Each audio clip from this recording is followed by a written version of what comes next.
Dave Revson, Gerry Donato, and Howard Griffith on the 14th and final stop of our tour of the Big Ten Northwestern. Guys, we did this after we saw the 7 teams in the East. We've now, by definition, seen all 7 teams in the West as well. I want your impressions of what you saw on this side of the league. I'd say Wisconsin jumped out at me. We all knew they were going to be good. I think they're better than maybe we anticipated. They're one of the most balanced teams. Offense, defense, on offense, run, pass. Nebraska, the reboot, that was impressive to me. Mike Riley, I think, is now coaching the offense he wants, the defense he wants.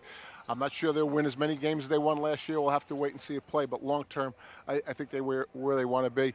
Jeff Brom at Purdue was impressive. Enjoyed watching him practice, watching that team. And Minnesota, to me, is the opposite of Wisconsin. I thought they would be better than they were. They look like they may take a step back in PJ's first year. Yeah, I was really excited to see exactly what this Minnesota team was going to look. You go back and you talk about the 9 wins, and this has been really a consistent program. But when we watched them in practice, I have to say I was disappointed because I was expecting more but didn't necessarily see it. I think when you look at Iowa, I thought they were a lot better than I expected them to be, particularly at the line of scrimmage. We talk about this being a line of scrimmage league. On both sides of the ball, they are really outstanding, and it's a reason that they've been so consistent. You mentioned the Badgers, and I really think this is a team that's really separated themselves in the West as far as talent is concerned, as far as where this team is right now.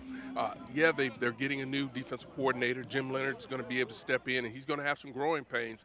But I truly believe because of that 3-4 defense that they run, that gives them a great advantage because they have some players, particularly in the D-line now, that can really cause some problems up front.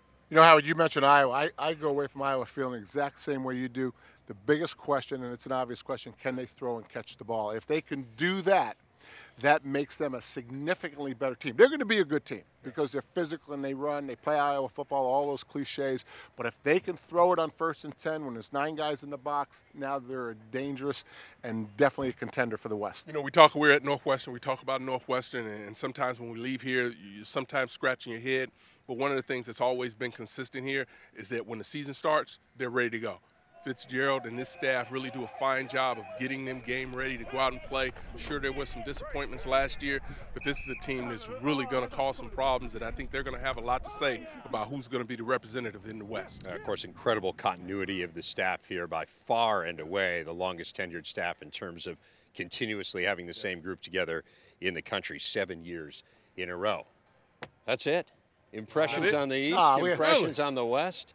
I got another day done for out you. of you guys. I got another day. All right. Well, you sleep on the bus. Go somewhere else then. No, I'm not sleeping on the bus. No. Yeah, Maybe bus isn't even go check available. out someone in the MAC or something if you'd like to. Well, that's a good opportunity. Yeah.